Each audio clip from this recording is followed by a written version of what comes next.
Petites histoires extraordinaires que j'ai réellement vécues. Élément de puzzle numéro 05. La rencontre avec ma première médium, Monique. Je me souviens. C'était en septembre 1997, j'avais 36 ans. C'était une période plutôt basse, je venais de connaître un échec de vente en librairie avec les Thanatonautes, du coup je songeais à arrêter le métier d'écrivain, je venais de divorcer. Le projet de film des fourmis était stoppé et tous les autres signaux étaient au rouge. Cela correspond au tarot à la carte du pendu, quoi qu'on fasse, ça n'avance pas et plus on se débat, plus cela serre les cordes et fait encore plus mal, donc il faut rester immobile, et attendre que cela se débloque. Période de solitude, de doute professionnel, et période de cocooning où je restais seul à la maison à lire des romans et regarder des films. Arrive mon anniversaire. Moment de mise au point annuel, où je réunis les quelques amis qui me restent, durant les périodes de repli la tribu rétrécie, dont Marie-Pierre Planchon, l'excellente Miss Météo de France Inter. Cette dernière me dit, pour ton anniversaire je voudrais t'offrir la rencontre avec quelqu'un d'extraordinaire. J'accepte ne sachant trop sur qui j'allais tomber. La première rencontre a lieu, un soir dans un appartement de banlieue, où je trouve une vingtaine de femmes de plus de 50 ans, assises sur des chaises en cercle. Je me retrouve le seul homme au milieu de cette assemblée. On se croirait au milieu d'une réunion tupperware de femmes, se tenant au courant de dernières techniques de vente au porte-à-porte. Arrive Monique Parent-Bacan, une dame plutôt ronde et un visage poupin souriant, aux belles joues et aux cheveux blonds réunis en queue de cheval. Elle a une voix douce, s'installe et annonce qu'elle est connectée à un ange, et que les gens présents peuvent poser des questions. Pourquoi il y a de la violence sur Terre, demande une dame. Les autres questions sont du même acabit. Je m'ennuie et finis par m'endormir alors que je suis assis, bien visible, dans le cercle. À la fin Marie-Pierre me secoue pour me réveiller, et me demande alors tu en as pensé quoi? Aucun intérêt, réponds-je. Cette femme ne m'a pas du tout convaincu. J'espère juste que le fait que me soit endormi au milieu du groupe ne les a pas perturbés, j'ai ronflé. Ah, ça ne tapera plus? C'est dommage car je t'ai demandé une séance privée demain matin. Annule, cela ne m'intéresse pas du tout. Tu sais je suis plus intéressé par la science que par l'occultisme. Zut, écoute, c'est compliqué, vas-y juste pour me faire plaisir, je lui ai déjà payé la séance. Alors essentiellement pour honorer le cadeau, je me rends à la séance privée, qui a lieu cette fois dans l'appartement de Marie-Pierre, dans le 7e arrondissement. La Monique Parent-Bacan commence par se présenter. Vous savez monsieur Verbert, Marie-Pierre m'a dit que vous étiez écrivain, mais moi personnellement j'ai été éduquée à la campagne, et je n'ai jamais lu de livre sans image jusqu'au bout, je ne lis que des bandes dessinées, donc désolé je ne vous connais pas. Là-dessus elle sort un papier et un paquet de feutres colorés, et tout en parlant elle commence à faire une sorte de jolie rosace qu'elle colorie. Avez-vous amené une cassette pour enregistrer la rencontre? Je lui tends l'objet qu'elle enfonce dans un vieux magnétophone en plastique. Puis elle appuie sur la touche enregistrement. Bon tout d'abord, est-ce que vous voulez parler à votre ange gardien? Me demande-t-elle tout de go. Eh bien oui pourquoi pas. Je dois vous signaler qu'il se nomme Barnabé et qu'il est là. Eh bien enchanté Barnabé. Enfin bonjour. J'essaie de garder mon sérieux, et de jouer le jeu car Marie-Pierre, est elle aussi présente à me faire des signes d'approbation et d'encouragement. Et puis que je ne veux pas la peiner vu que c'est son cadeau. Alors est-ce que vous avez préparé des questions? Non. Vous voulez quand même en poser une? Eh bien oui qu'est-ce qu'il attend pour se mettre au travail? L'encage en guise de mini-provocation. Et là elle me répond avec sérieux, mais il n'arrête pas. Et alors là ce fut la première fulgurance, comme si tout d'un coup je prenais conscience d'être un enfant gâté de la vie. Car même si j'étais focalisé sur tous mes problèmes immédiats, j'étais conscient que cela aurait pu être encore bien pire. Je pourrais être encore au chômage, comme avant la publication des fourmis, je pourrais être encore journaliste, je pourrais avoir des problèmes de santé. Et tout d'un coup me revint tous les moments où cela aurait pu être catastrophique et évité de justesse comme par enchantement. Notamment les fois où en traversant la rue, j'ai évité de peu une voiture qui ne m'avait pas vu, et qui était sur le point de m'écraser. J'ai eu le sentiment d'être ingrat envers tous ces petits miracles inexpliqués, qui pourraient accessoirement être attribués à cet ange gardien Barnabé. Et alors j'ai éclaté de rire, et je n'ai prononcé qu'une phrase. Alors dans ce cas je lui dis merci. Enfin dites-lui merci de ma part. Il vous entend et vous répond de rien, c'est avec plaisir. Dès lors après ce premier éclat de rire l'atmosphère s'est détendue et elle m'a dit, voulez-vous connaître vos vies antérieures? Vous savez je n'y crois pas vraiment. En général, dans les récits de vie antérieure tout le monde est César, Cléopâtre, Napoléon, Louis XIV, alors que dans la réalité 99% des gens étaient soit paysans, soit soldats, et mouraient en moyenne vers 40 ans après avoir eu des vies tristes, et sans aucune aventure ni voyage. En effet, vous êtes une vieille âme.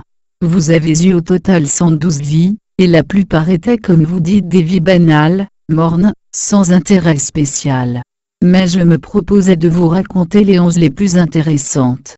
Déjà vous voulez savoir peut-être, si des gens à côté de vous étaient déjà dans vos vies précédentes? Ma mère. Eh bien votre mère était votre fille dans votre vie précédente.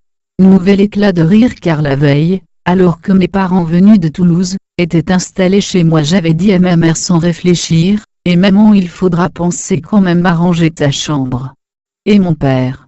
Votre père a été dans une vie antérieure, un ennemi qui est ensuite devenu un ami. Jusqu'à la fin de cette vie-là, vous avez été très complices. Là encore cela résonne de manière très correcte par rapport à ma vie actuelle. Nous passons ensuite en revue la plupart de mes amis, et peut-être par phénomène de chance ou de suggestion, elles tombent à chaque fois juste dans le rapport à ces personnes. Je commence à être intrigué, et sachant que je n'aurai jamais la patience de réécouter la cassette, je sors mon ordinateur portable, et commence à prendre des notes. Je sens qu'elle va me fournir de la matière à écriture. Elle me raconte ma vie où j'ai été samouraï. Elle m'explique que c'était une vie, où j'étais obnubilé par les objets, sabres, tenues, casquets. Ce qui me plaisait était l'art du combat, que je voulais mener par une exigence de perfection personnelle. Pas de famille, pas de possession, juste une succession de déplacements pour faire des guerres ou des duels, et toujours cette recherche du meilleur katana, et de la plus belle tenue de combat. Mon plaisir était dans l'obéissance à mon shogun. Je ne posais pas de questions, j'obéissais, je tuais ou je guerroyais pour lui sans même savoir qui étaient vraiment ses ennemis. Mais au moment où je me suis aperçu que je n'avais fait qu'obéir à mon shogun, j'ai compris que je n'avais pratiquement pas utilisé mon libre arbitre, et que je ne savais même pas les raisons pour lesquelles je combattais des gens, qui après tout n'étaient que des étrangers que je ne connaissais même pas, et avec lesquels je n'avais même pas commencé à discuter. Et à la fin de cette vie j'avais eu une prise de conscience, qui m'avait poussé à ne plus vouloir pour mon âme, aucune vie dans laquelle j'obéirais à un chef, et des vies où je pourrais réfléchir et utiliser mon libre arbitre quitte à en assumer les conséquences, qu'elles soient bonnes ou mauvaises. Grâce à cette évocation je saisis mieux cette allergie, à toutes sortes de chefs ou d'autorités, qui m'a valu déjà pas mal de difficultés dans les cours de classe tout, comme dans les cours de récréation, et ensuite dans les rédactions. En fait depuis ma naissance je ne supporte pas les hiérarchies sauf si mes supérieurs détiennent un savoir ou une expérience que j'ignore. En dehors de cela toute forme d'autorité autoproclamée me donne envie de fuir. Autre détail plus troublant, du fait de mon problème de rhumatisme d'enfance, voir l'histoire élément de puzzle numéro 04 un arbre dans le dos des rêves au bout des doigts, je devais faire de l'exercice pour me débloquer les articulations, même si j'étais peu enclin à la gymnastique. Quand, à l'âge de 15 ans, je dus choisir un sport, j'avais spontanément répondu à mes parents que le seul sport, qui pourrait me donner envie d'y aller régulièrement, était le combat au sabre, donc le kendo japonais. Or à Toulouse, il n'y avait aucun club proche. Par dépit, je m'inscrivais à quelque chose, qui ressemblait vaguement à un art martial français, la canne de combat. C'est un bâton de noyer d'1 mètre qu'on manie un peu à la manière des sabres laser de la guerre des sépoils. Ce sport est très ancien et comprend différents coups et figures, qui le font s'approcher des arts martiaux japonais. Le cours était à effectif très réduit dans la mesure, où nous n'étions que 5 élèves. Très vite je fus formé et cela me plaisait suffisamment pour que je commence à faire de la compétition. Je me souviens que lorsque j'enfilais la tenue avec le casque, la veste matelassée, les longs gants et dès que je serais la canne pour me mettre en garde et saluer mon adversaire, il se passait quelque chose d'étrange. Je réveillais une sorte de guerrier enfoui dans ma mémoire cellulaire. Toujours est-il que je m'avérais étonnamment souple, rapide, combatif. Les figures, les sauts, les mouvements circulaires ou les passages de l'arme de main en main, étaient fluides sans même que j'y pense. Pour ceux qui ne connaissent pas, c'est un sport beaucoup moins rectiligne que l'escrime. On est dans un cercle et on peut tourner voire sauter au-dessus de l'adversaire. Si bien que gagnait une à une les compétitions au point de terminer en quart de finale à Paris.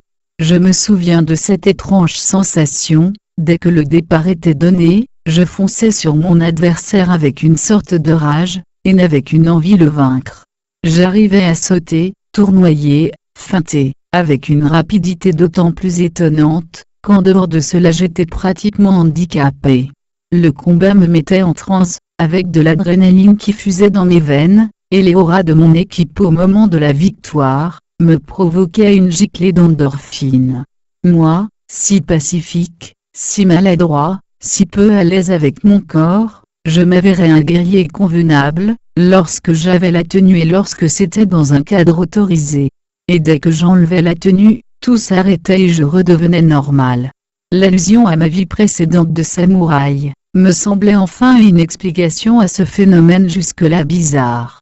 Je réveillais une vieille mémoire, le fait qu'à l'époque je ne mangeais pratiquement que de la nourriture japonaise, ne faisait que corroborer ce premier sentiment, voire histoire élément de puzzle numéro 2 Rimbaud et les suicides. Ensuite Monique me raconta une seconde vie qui me troubla. J'avais été femme de harem en Égypte probablement durant la période de l'Antiquité.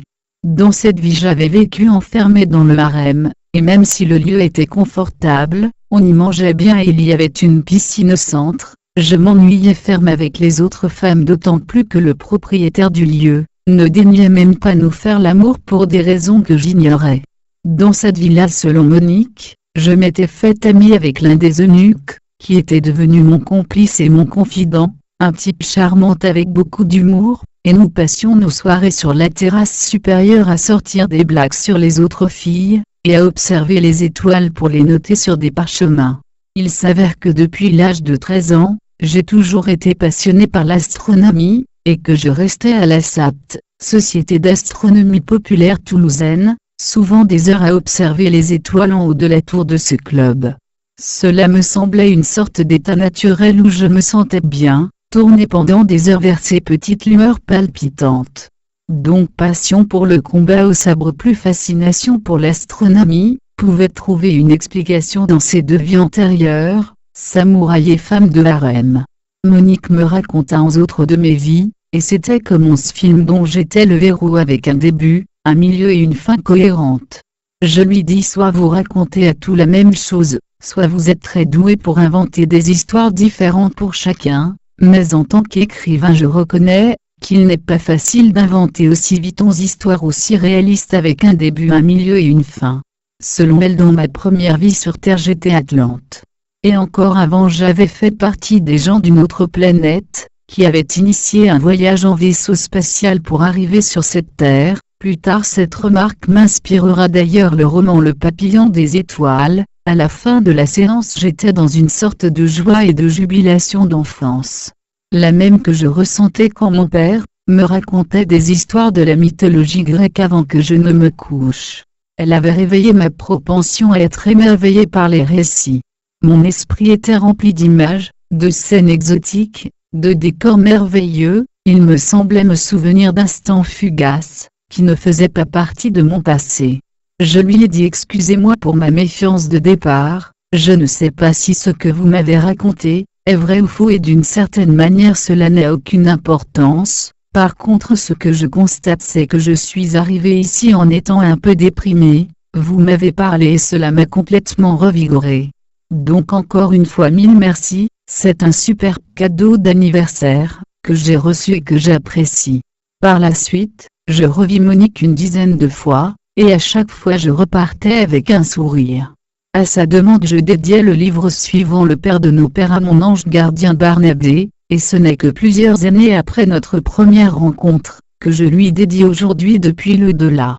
Par la suite, je l'ai revu normalement et nous avons parlé de sa vie. Je me suis inspiré de vrais épisodes de sa vie pour faire la jeunesse de mon personnage de Lucie, l'héroïne de mon roman depuis l'au-delà, notamment l'épisode où elle a été sauvée de prison à l'âge de 28 ans, injustement accusée d'être trafiquant de fausses monnaies, parce que dénoncée par son amant gangster, et comment elle a pu tenir psychologiquement.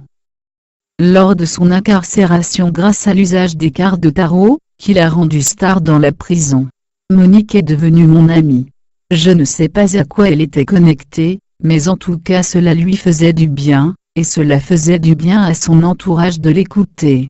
Je ne veux évidemment convaincre personne qu'elle avait un pouvoir magique, d'ailleurs je ne suis même pas sûr d'y croire vraiment, mais je dois constater qu'elle m'a non seulement rassuré à l'époque sur mon avenir, mais qu'elle m'a donné des idées que j'ai utilisées pour mes romans, et je voulais ici lui en rendre hommage.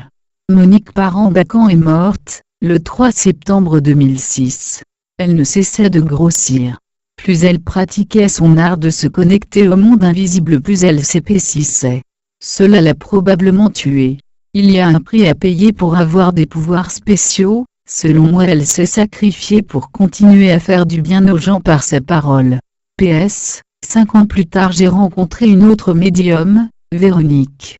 Alors que nous étions en fin de séance, Véronique me demande « Vous aviez une autre médium avant moi ?» Oui, pourquoi? Eh bien elle est très méfiante, ou alors elle tient beaucoup à vous. Qu'est-ce qui vous fait dire ça? En fait elle est à cet instant, pile juste derrière moi à surveiller ce que je vous raconte pour vérifier si je ne vous dis pas de conneries. Sacrée Monique.